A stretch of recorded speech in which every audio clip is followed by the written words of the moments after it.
think Shevchenko's gonna get Grasso? Bro, Shinchenko's got Grasso, dude. Because, like, if you saw that first fight, Shinchenko was so dominant, dude. No, I thought she way, killed her. dude. No, till the very end. Till the very end, she got Grasso got her. She got tired. She tapped to a choke over her face. No, that was literally was choking her mouth and she tapped. Yeah, but I feel like that's something like they messed up in the camp, and they obviously didn't do like a lot of endurance and a lot of cardio. I feel like this time, if they really put a lot of effort in it and more effort into it, they're able to like keep that cardio throughout the whole round, like the whole fight. I feel like they can stop Grasso because those first rounds, Shinchenko killed Grasso. I don't know, man. I think you're looking at a situation like Leon versus Usman where, yeah, it was close to the end of the fight, but, dude, man, Grasso just has something different. Down in Mexico, they're just building elite fighters right now. They've got Yair, who I think is going to stop Volk. They've got Grasso. No, they have, what's the little guy's name? I don't think Yair's going to... No, I'm blanking. I don't think Yair's going to be Volk, the flyweight guy? The flyweight guy. Brandon Moreno. Yeah, he's good. He's good. He's top. All right, but we also got... So what's the most upcoming? The most upcoming one's Strickland, who is like... I think Strickland's a super funny guy to watch. Is Strickland fighting on the next Strickland's fighting the... What, on... Magnum. No, it's a UFC fight night on July 1st. So that's actually tonight. Oh, it's live.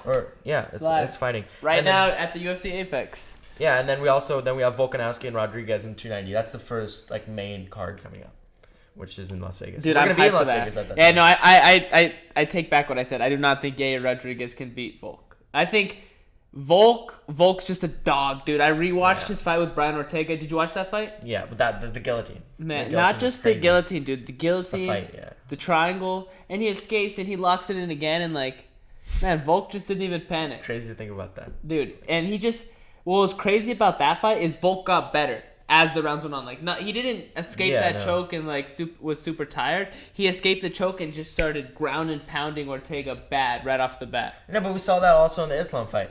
Because remember, like, towards the end, he was on top at the very end, that's pounding true. Islam, pounding him to win that fight. Even when he got his back taken, just hitting straight back. So. And I thought he should have won, but you know, it's obviously it's going to be calls like that. I think that one's tough. It's just I'm not like I don't really understand or agree with how they score the UFC. Like I think they give a lot of value to the takedown, but they don't really give value to the jiu-jitsu side of it. Like even if you have the back, but you're getting punched in the face, so you're not attacking with it, then it's not as good as you have the back and you're attacking submissions the whole time. Same thing with the guard. I think sometimes guys get taken down, but if they're super active from guard, they should win. They should be winning that exchange rather than the guy who scored the takedown scoring for having top control. Yeah. And then we got Poirier versus Gaethje, which is obviously that fight's gonna be crazy. It's in Salt Lake City, and you got to think that fight is just gonna be like. Was it? I don't know. Is it a three rounder or 5-rounder? 5-rounder. Sure. It's the main. That's gonna be like 5 sure. rounds of just like chaos. Dude, I have not thought of that, dude. 5 rounds. Chaos. Because the first one was 3 and it got cut short, and that one, man, they could have kept going. That was gonna be. Yeah. That was a straight banger. Salt Lake City, isn't that? That's where they train, right? That's where Usman and Gaethje train. Is that where the gym is with? Because they always fight there. That's where I think the first when. Maybe it was the first Cheeto Usman. was on that card, right? Yeah, Cheeto was on that card. Maybe it was the first Usman and Usman Edwards fight fought in Salt Lake City. And then you have a guy like Sandhagen, okay? He just came off that win with Cheeto, and then he's gonna fight Nurmagomedov. I don't botch that name, but still, like you gotta think, like he's not a ranked UFC fighter. Obviously, we know he's good, and all those Dagestani people are super good. But like if he loses, it's not good, you know. Like, and also, it's like, is that fight really gonna bring in a lot of viewers, and he's gonna be able to make money? Like I don't know. Man, I think that fight's more definitely for like the hardcore MMA fans. If you know, you know. Like if the MMA community all knows what that. Nurmagomedov name that they're just gonna be an absolute beast. Basically, at least that's the expectation. Is you're carrying that name, you're gonna Khabib was the legend that he was. So we have high expectations for this guy. He got knocked out though recently, right? Umar. Pull up his last fights. I'm not actually too familiar with Umar. I haven't watched him fight too much, but to be honest, just knowing that he's from Dagestan, knowing that last name, I know he's gonna be tough. But it's interesting for Sandhagen to take a fight with I know he's the number 11 ranked guy, Umar. So it's interesting because Sandhagen just got that big win over Cheeto, and I know Cheeto was ranked number 3 going into that fight. So he fought the number 3 guy. Now he's fighting number 11. So it'll be interesting to see how Sandhagen goes into the rankings. But no, I'm wrong. Umar is 16-0. Dude, yeah, knocked out, bro. He knocked someone out in his last fight. That was my mistake. Well, that's funny. He fought on the last Strickland card. When Strickland fought. No, but he's not fighting on the Strickland card. It's No, just yeah, Strickland's fighting. one. Strickland's fighting tonight, and Umar's not fighting for a little while. Let's see what Umar's fought. Let's see. Oh shit, sorry. Okay, then Let's go back to that. Pull up the UFC 290 card coming up, because I know we said we have Alexander Volkanovski versus Yair Rodriguez, but we also have the exciting co-main event with Moreno and I forgot about that. what's his name? Moreno. Okay, we have Brandon Pantoja. Moreno and Pantoja, which is the Brazilian fighter that Pantoja has actually lost to Brandon Moreno. They've already fought before, and I think Brandon Before Moreno was the champ. kind of beat him up pretty good. Yeah, I like Moreno. He's funny. He's a little baby face. We forgot about that. We forgot about Robert Whitaker and how do you say that name? Jesus de Plessis. Dricus Duplessis. That's gonna be a good fight. And then Jalen Turner. Bro, I did not know. Man, I hope Duplessis. Oh, and Bo gets Nickel. worked. And Bo Nickel. No. Hold on. Go back to that Whitaker versus Duplessis fight. I want to talk about that for a second.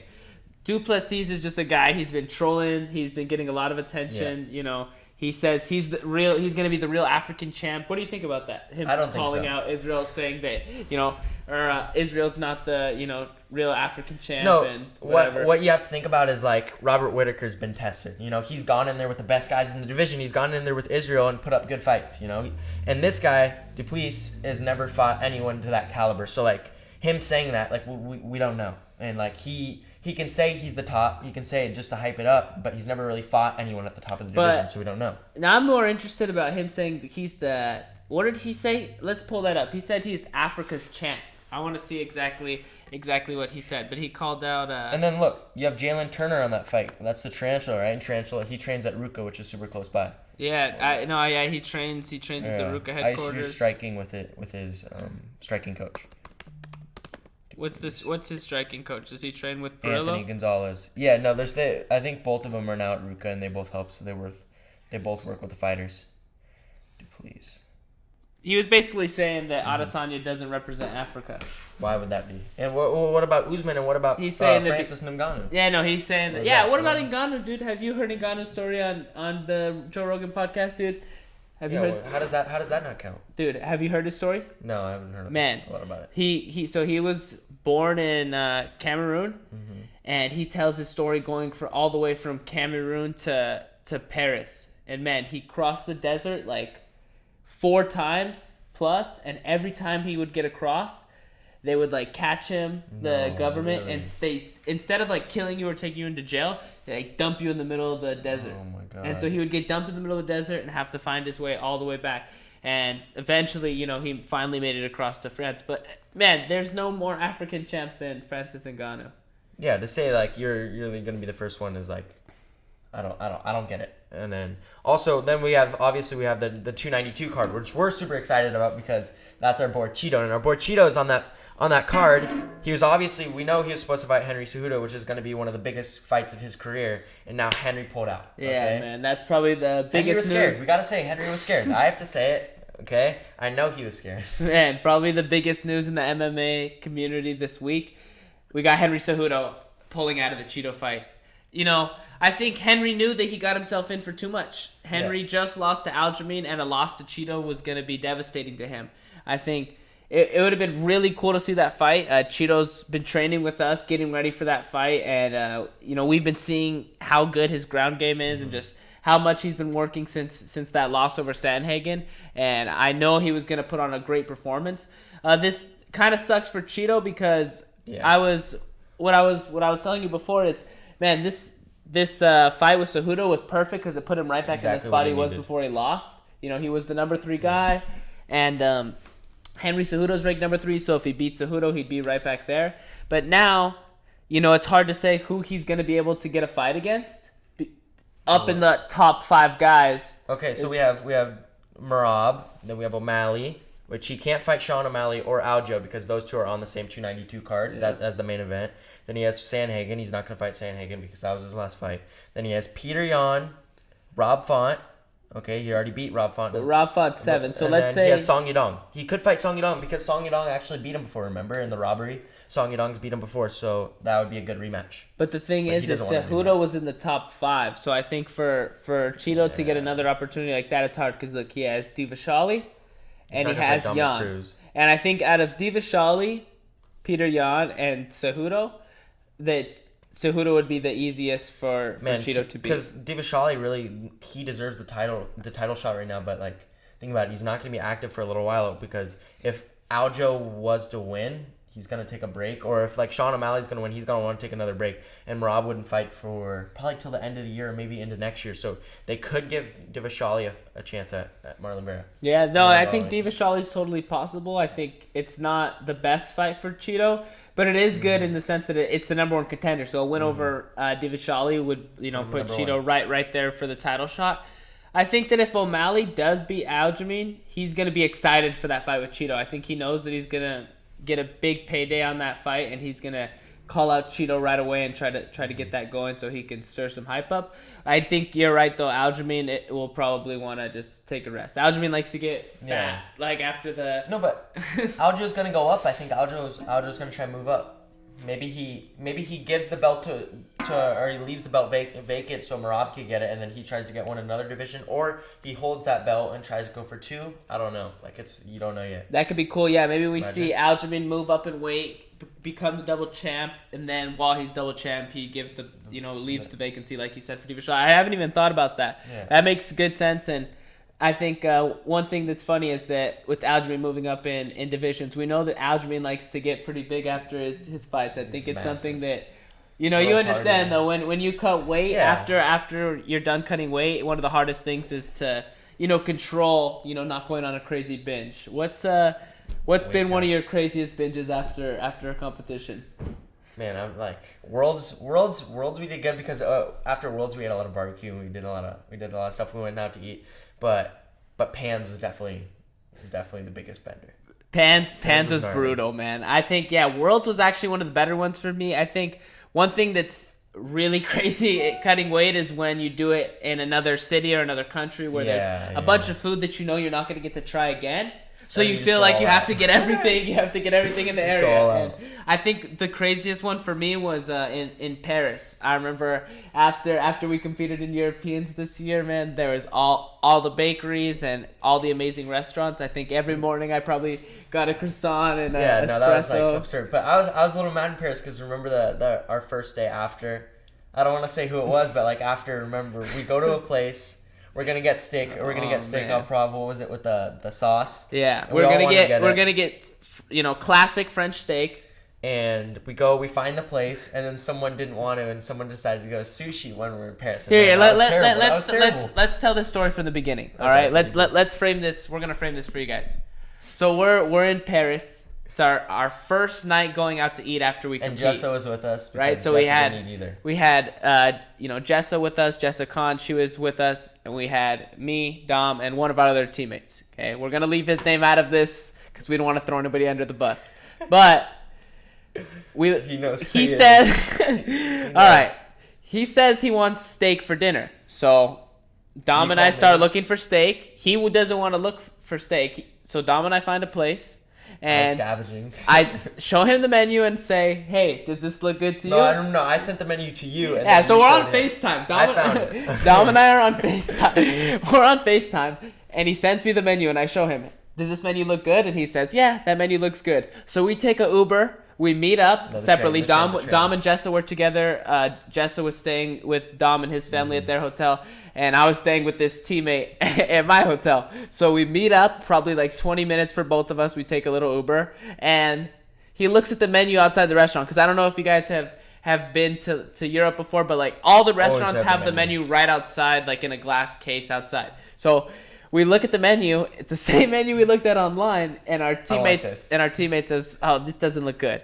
I don't like this. No, because I want sushi." I remember showing up because you guys got there before us, and I just see you guys have the other teammate had like an angry face, and I was like, "Uh-oh, this can't be good." And he's like, "I don't want to go here," and I was like, "Man, like that was crazy." And then like it's our first night in Paris, and especially for Jessa because she had to cut a lot of weight, she really wanted to just try like some authentic French cuisine. Yeah. And to go to sushi, which we can get anywhere, was like. Yeah. So our teammate says, I want to get sushi instead. So we walked to a sushi place not too far away, and we got sushi, and for me it wasn't like the worst thing because I had already eaten one French meal, But I had a bunch. man, it was just when you're somewhere like that, you want to enjoy the style of cuisine that they have. So that was rough. Man, there's nothing worse than getting like the weight cut cravings. Like Man. that's terrible. And what you said to me before, like I asked you before, like what do you like the most, or what do you like fiend for the most? And you said sauces. Yeah. And since you've said that, every single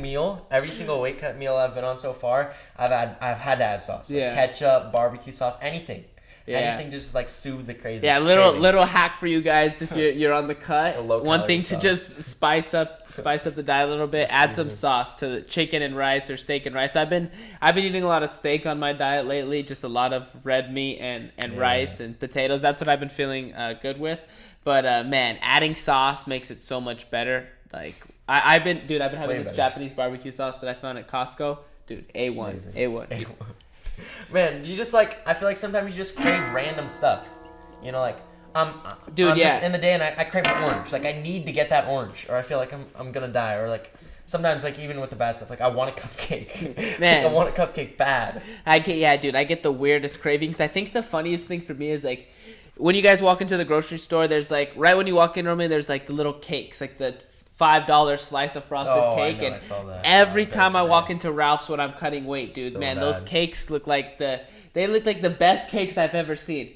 And man, I've never bought one of those cakes off a weight cut, but while I'm on a diet, it looks like heaven. And it's they make those cakes for the queen. Like those things are like, man, but then you're pristine. as soon as you're off the cut, it's like I would never eat that. No, it looks gross. Terrible. So yeah, I get the crazy. Well, another thing that I get when I'm cutting weight is, dude, peanut butter. Like I eat peanut butter. About this today. And whenever I have a little bit of peanut butter, it's like, man, I need more. I need more. But I'll never eat peanut butter by itself when I'm not cutting weight. It's like the thought of it is gross to me. But on the cut, dude, it's just anything. I've been making a lot of like the PB&J rice cakes, because obviously I don't want to have like a lot of white bread right now. Yeah. And it's like it's just lower calorie to have the rice cake. So you take the rice cake.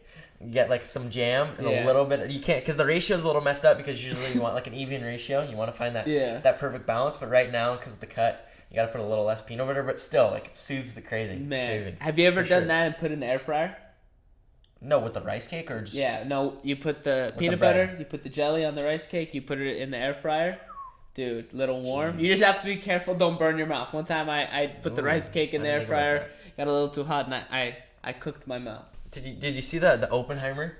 No, dude. I wanted to talk about this okay. movie so bad. I've been waiting all week to tell you about this. Because Oppenheimer, look, I already have the cast pulled up. Oppenheimer, guys, if you guys don't know, there's a movie coming out, Oppenheimer, about the creation of the nuclear bomb. And one thing, like, I felt like people don't understand is, like, people always say, like, Albert Einstein created the nuclear bomb. Do people say that? Yes, people say it. But no, I've never heard anybody say that. It's this guy. And, like, he used Albert Einstein's concepts to create the nuclear bomb. You know, he was the one that created it, but without Albert Einstein's like concepts and mathematical equations, like he wouldn't have created it. So like technically he does get some. Yeah, no, because okay, I don't know if you guys comment below. Tell me if you guys have this thing. I have a thing where I don't like watching trailers before I watch a movie. Like if I know the movie's gonna be good, I try to avoid the trailer because I feel like the trailers spoil too much. So Dom told me that this Oppenheimer movie is gonna be fire, so I've just avoided watching any trailers on it. To be honest, I didn't even know what it was about. I knew it was about some type of nuclear bomb, but no, there was like, I think some people saw like early screenings already, and they said it's so brutal. Yeah, they people walked out. People left. And it's like, this movie has the greatest cast of all time. Look at Cillian Murphy, Robert Downey Jr., Florence Pugh, Jack Quaid, Emily Blunt, Matt Damon, Rami Malek, like Josh Peck. It's like crazy. David Dashman, that's the guy from I know that guy. Suicide Squad. That guy was in Suicide Squad as well. There's so many. What's crazy. So I understand. Oh, Gary Oldman, which was the guy in Batman. I understand the premise is like the creation of the nuclear bomb, but what's the rest of it? Is it like the testing? Like what's brutal about it? Or does it show like when the US used the first nuclear bomb? They don't tell us a lot, but it's like about how he creates it and like his decision, like whether he goes through with it or not. I think like, because you got to think when you're making a bomb like that, like millions and millions of people can die just because of your creation. So like I think it was him trying to decide whether he wanted to do it or like what would they do with it, you know, because like that's such a scary thing. And now like with nuclear bombs, like the world's been changed. It's like, it's crazy. Man, I think that's crazy. The thought that you must have when you're creating something like that. I wonder if he knew how, because you're creating a bomb. It's like before you create it, how do you even know how big it's gonna be, how deadly it's gonna be? But I'm sure that there's some calculations that some scientific calculations he put in before that for sure he knew a rough estimate of how big it could be. So we have Oppenheimer coming out. I have a question that I've been meaning to ask you. Something I've been saving for our first episode that I wanted to jump into with you. Who's one of your favorite actors? What's your favorite actor? Do you have one? You don't know? No, I don't know. Leonardo DiCaprio. No way. Guess no. Every single one of his movies is absolute 10. Well, what's your favorite Leonardo DiCaprio movie? Man, there's so many. Have you seen Inception? I've never even seen Inception. Wolf of Wall Street. Oh yeah, Django Unchained. Oh, have you seen Great Gatsby? Great Gatsby's fire. Great Gatsby's an absolute banger. There's more. There's so many. The Wolf of Wall Street. I've started Inception, but I never finished it. I have to watch that one, bro. I've heard it's literally the best movie of all time. It's so hard to comprehend what's happening. It's crazy. Dude, who's your favorite actor? I think my favorite actor of all time. Oh, Don't Look Up. Man. That's a good one. The Revenant. Once Upon a Time in Hollywood. Fire. So many good ones. One of my favorite actors growing up was what? My favorite movie of all time, The Departed. And then he's in Titanic. He's in Blood Diamond, which is also good. There's so many. No, The Departed is he's a poor guy trying to become a cop, and then there's a cop, and he's doing bad things, but there's a cop that's in the new NYPD, and he's a rat for the mob. So they have him go and join the mob because they need to find this rat because they can't catch these guys because these guys are doing it. But the guy in the police is the number one police officer. He's the number one. Yeah. And he keeps tipping the mafia off. So they send this guy into the mafia to help find who the actual rat is. So man, it's crazy. He goes undercover. At the very end, they find it, and then he gets shot. He dies. And then the rat gets shot, and then another. It's crazy. You're gonna have to do a little Leonardo DiCaprio. It's one of the best movies I've ever seen. And obviously, then you have the Titanic, which is such a good movie too. There's so many Leonardo. It's crazy how he's top 10 actor of all time by far. Yeah, maybe top 5. He could be top 5. That's funny. I didn't even realize he had so many movies. I think one of my favorite actors growing up was Chris Farley. Dude, have you ever watched Tommy Boy? No. Dude, Tommy Boy was it was the funniest movie growing up. I remember my dad and I would watch that movie almost every night, and I would just fall asleep to it every night. It's so funny. But Chris Farley had Tommy Boy and he had Black Sheep. Those were one of my 2 favorite movies growing up. But I think I'd have to say favorite actor of all time. This might be, pretty what do I say? Everyone might think this, but Adam Sandler. Adam Sandler is one of the best. No, how could you not? What's the first Adam Sandler movie you ever watched? Do you remember the first Adam Sandler movie? I'm pretty sure it was Happy Gilmore. Man, me too. That was my first one. Happy Gilmore is so good. I remember watching Happy Gilmore for the first time. Man, that was absolutely fire. That was one of the funniest movies. I was cracking up crazy when I was a kid when we watched that. There's so many. Happy Gilmore, Billy Madison, but one of the funniest ones I remember was Waterboy. When I watched Waterboy for the first time, that one was fire. I think one thing that's cool is Adam Sandler's ability to play multiple roles. He started off as playing in comedy movies, but now he's done so many Uncut Gems. Yeah, Uncut Gems. It was a masterpiece. That one was super good, and it was so serious. He played such a great role, but it was really crazy to see how he's able to switch roles so well. Normally, you see, actors stick to one genre, but he really showed that his versatility as an actor. I think that the movie Hustle too, about him taking the basketball player from Europe on Netflix, that one was an absolute fire one as well. Without a doubt, he's an amazing actor, and in the beginning of his career, he seemed just like a comedy, like you said. But towards the end of his career, because I don't think his most recent movie's been.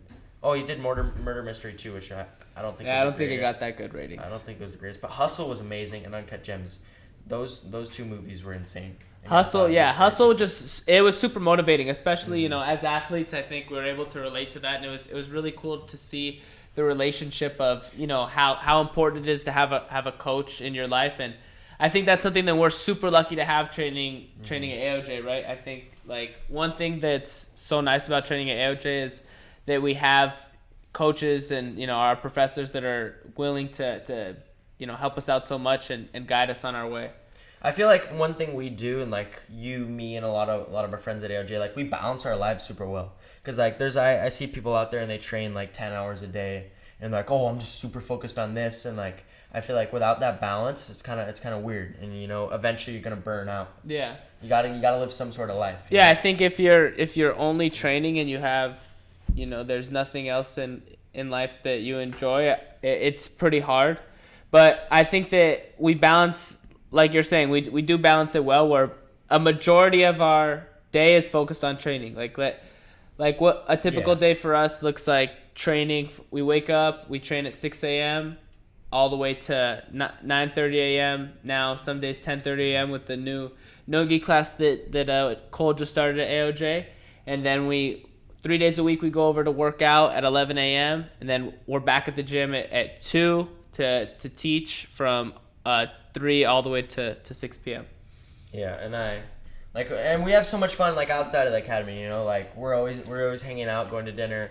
Like going to the beach on the weekends and stuff like that. And I feel like it's super important that we have this balance in our lives, so we're able to like still train, and we're able to put like when it's our time to go on the mat, we're able to put so much effort in. Yeah. Like we put all that effort in, and then we're able to go out and take a little time to rest and give it to ourselves.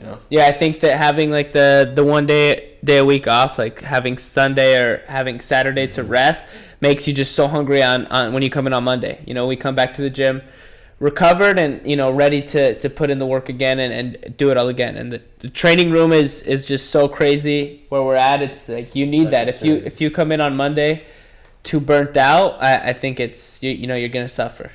What do you do, like, cause I know what I do, but like I feel like I could do more. But what do you do for like recovery? Cause like you as top athletes, we need to be recovered, like you said. Like if we go into training the next week like sore, not feeling the right way we should, it's not gonna be good.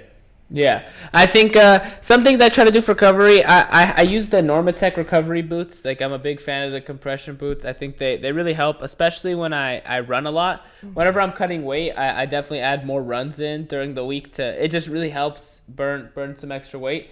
And another thing that I've been trying to add more is stretching. I think it's hard because it's kind of time consuming, but I think it makes a big difference whenever you add a little bit of stretching in. No, I for sure need to do more stretching. Like I'm flexible, but like I feel like I could be so much more flexible. Dude, I have like the range of motion of an old man, dude. My shoulder mobility is non-existent. Yeah, when you try and touch your Dude, shoulder. I try to connect my hands together and my fingers can't even get close together. I can touch. Man, did you see it? I told you about it a little bit, but did you see that one spike mat? Remember I texted you about it? No. So there's this thing that like people learn, so like they get more pain resistance. Yeah. And it feels like torture. So there's this mat. Uh-huh. And this mat. I remember. There's those mats, and there's like these circles, and each of the circle have like a bunch of little spikes on it. Uh-huh. And you lay on this mat, and it feels like like a bunch of knives are going into your back, and you just try and lay there, and eventually like there's stages you go through, and eventually like the pain's gone, and it like helps you get used to like torture. It's Dude, crazy. That's crazy, man. People have too much time on their hands. Yeah, no. Hey, if I want to be tortured, man, I'll just train with Tynan. I'll do a round with Tynan and a round with John. That's enough torture for me. But we have such good pain tolerance. Like I feel like we get hurt so much in jiu-jitsu. Like we've built up a good tolerance. I do think that, and I noticed that more teaching the kids the pain tolerance you get, because when you get a kid that comes in on their first day, a lot of times, if they get kicked, if they fall on their elbow, they roll their ankle, little injuries that, everybody deals with in jiu-jitsu or wrestling and any other combat sport. The kid, they cry, and it's normally a big deal to them when they first start. But as you see the kids grow older and get more mature in the sport, you see them start to, get kicked and be able to keep going. They deal with the little injuries a lot easier. And I think that that's something that we don't really think about, but you do get a lot more used to little injuries. And I think that's one of the benefits of training jiu-jitsu is I think that has to do a lot with your mindset, is just being able to deal with problems and competition and not making as big of a deal as being emotional about it as maybe someone would who isn't in those scenarios all the time. How do you think like coaching starting, because we both started coaching at like a young age, and I feel like, how do you think it changed your mindset? Because like for me, I felt like I learned and I gained like a lot of patience. Like I didn't realize like for those coaches, and like as a kid, like if I ever goofed around or anything, like I would never think anything of it, but like for them to like handle it well and like reprimand me and then make sure that like I was staying on the right track, like how much patience it took, instead of just saying, oh no, like go off the mat, go sit out. Like no, they'd talk to me and like they'd make sure. And like for us, we had to learn how to do that, and I felt like it brought like a new respect and patience into my life. What do you think? Like, Yeah, no, for sure. I think that the patience that you get being a Yeah. coach and like having to deal with the kids is something that I didn't think about when I was a kid coming up in the kids program, and now I definitely, you know, look back and think I'm grateful for my coaches being patient with me and just, you know, being great coaches. I wasn't always messing around in the class. Yeah, Like yeah, I was of always, course. ever since I was a kid, I was focused on competing and winning competitions. But, you know, just making mistakes or getting emotional in the training and having a coach that was able to explain you know, how to handle yourself and the proper ways to act was just super important growing up. No, but it's just so cool because now we're doing so many things, you know, like compared to someone just being a full-time athlete. Like we're like a full-time athlete, we're coaches. Now we have a podcast, and we're doing so many things, and I feel like it just makes us so much more well-rounded than like the average person. Yeah, I think it's one thing that Professor Guy, I think, tries to preach to us a lot is being able to do things that are going to impact your future, right? He has always explained to us that being a competitor is like a very short time in your career. You're only going to be a competitor in the black belt division for a few years, and there's going to be a long time after that, and that's what we really have to plan for. So, of course, the goal now is to be black belt world champions and you know, be as dominant as we can in the black belt division and just work our way up to there. But we are also planning for the future, and I think one thing about AOJ that's so different is Professor Guy having us teach from such a young age to prepare for that. So as soon as we're done competing, we're already going to have the skills to be able to teach and to work with people and to see how the gym runs and be able to just have a career outside of competing. Because the staff's so big at AOJ now. Like people, I don't know if people realize, but like a lot of our orange and green belts at AOJ are like coaching with us now, Yeah. and like we're able to mentor these kids like they did for us, and now we're able to show these kids how to become coaches at such a young age. So like think about it, like if anything ever went wrong, if someone got injured or if they couldn't compete or they didn't want to compete, they always have something to fall back on. You know, like all this next generation is going to have so many different things that they can do, and I feel like it's super versatile and it's important. Yeah, it's crazy at AOJ. We have like Ikaro, he's like Already 11 coaching. or 12 years old, and he's Running his own coaches group. the kids classes every single day, 5 days a week. He teaches his own private lessons. He crazy. runs his own group in the class, and I wish I did that. man, like it's awesome. Like I think for us, I think I started coaching when I was like maybe 15, Same and here. I thought it was young. I was young at the time, but then every generation we see the kids starting Just younger gets and younger. younger. We had like Mick, Scary. who started at 13, and he's an orange belt, and he coaches with me every day. And man, he's just, to see him grow at such a young age and already be so confident, way ahead of what I was. It's awesome. I know that by the time he's blue belt, purple belt, he's going to be just not only an amazing competitor but an amazing instructor too, which is just, he's going to be a double threat. So And it opens up so much like paths. Like he could be trying to go in the color belts and win his world title, and he could be making master classes and make instructionals, and he's already making tons of money compared to someone like who doesn't. He never coached, he never learned how to do that side of jiu-jitsu, and he's just going to try and make that black belt world title. And he like, what happens if that never works? Yeah. You know, it's scary to think about. yeah, I think you see like a lot of black belts win their world title and then try to focus on teaching, and then they start to think about that. But it's, you're late. When you have these kids that have been teaching since they were, orange belts and yellow belts, then by the time that they're black belts, they've been teaching their whole lives. They're not only they're expert competitors, they're expert instructors, and it's going to be, their ability to teach instructionals is going to be amazing. It's going to be super cool for them to have, another avenue to make income, and they're going to just, every generation is going to change the game. Man, I've seen you improve so much on coaching, like from starting at 15 years old to like being scared to talk for me and you. Like, at first it was super scary and like it was weird and awkward, but now like you're able to teach your own class, and now we're going to go on and we're going to teach a seminar, the both of us together. And I feel like it's so cool to see you and me improve. Like, what do you think? Like, how do you feel like you've improved?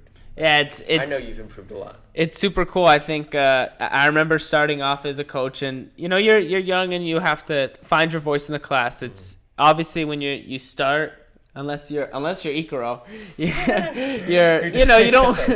you don't want to yell, and you don't want to be, you're just nervous. You're not sure of your place on the mat, and it's a little hard. And as you start to get more responsibility in the class, you get to run the warm up, and you get these little things. You start to grow more, and I think that's what was really cool about like becoming a coach within AOJ is we had so many people higher ranked than me that they were able to give me like little tasks along the way that helped me feel more confident. Like I started running the warm up, and then I started being able to have my own small group of maybe 4 kids that I got to work with, and eventually that built into leading a class or leading a group. And now I'm able to teach the adults program every Saturday at the gym, which is just, it's super cool because I remember being a kid, like first coming to AOJ, just being excited to see Professor Guy and Hoffa, being excited to be inside of AOJ, and now being able to teach there, it's super cool. I think that, just the improvements I've made as a coach is just being able to, be more confident speaking loud in front of people. That's so important. Yeah.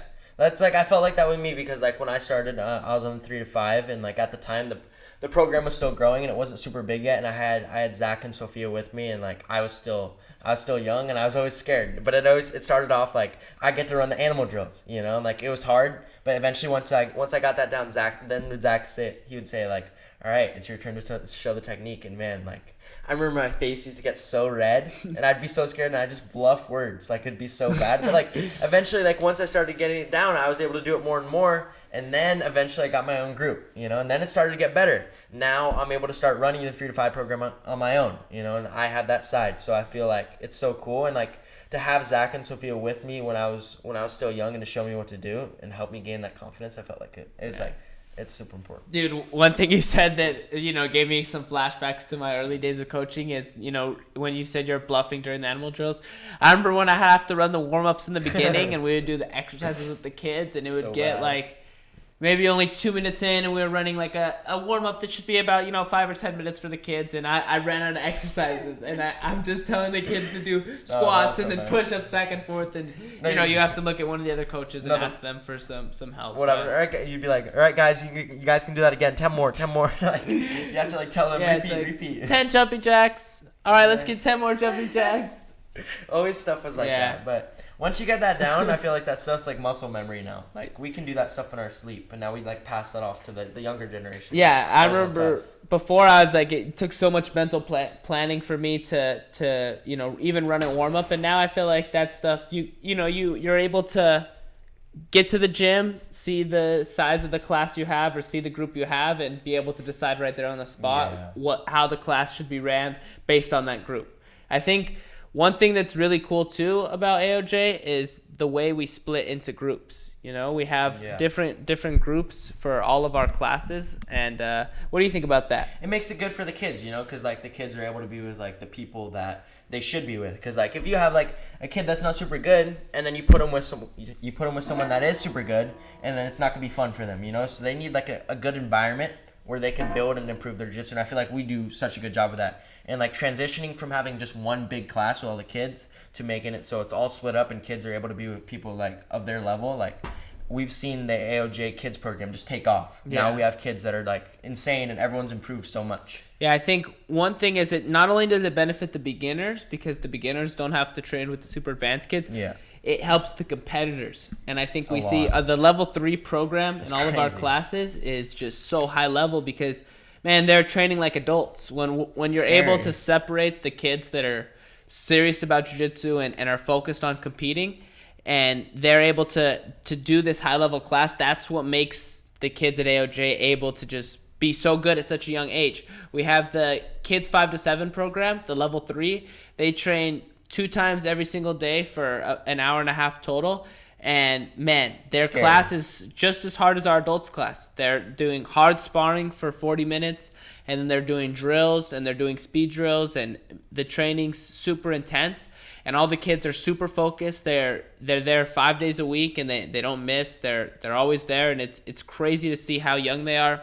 Man, you got to think, like, imagine if those kids were our size, like, a lot of those kids would prove, like, trouble. Yeah. Like, if those kids were our size and our strength, like, it would not be easy. It would be a problem. And they're 7 years old. So Yeah. just think, like, if you were to take that kid and then fast forward, like, 8 years and see how much their techniques improved with our strength, like, oh, it's scary. Man, yeah, we got to figure something out. I think the only option we have is to start studying their games now and get a game plan, because we're already on full grappling, so shut up their fights.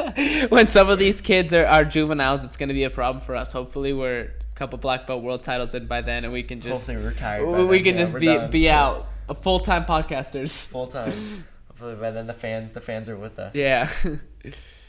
All right, guys. Thank you guys for watching or listening to our first episode of the podcast. We hope you guys enjoy. Leave a comment with any suggestions of guests you'd like to have in the future and what you would like to hear us talk to them about. We have a lot of exciting guests lined up from AOJ and also some surprise guests outside of jiu-jitsu, some big MMA fighters who we're going to get on the podcast. So we're really excited for you guys to see what we have in store, and I hope you guys enjoyed. Make sure you guys hit the like button and the subscribe button and also the notification button so you guys get notifications. Let's go.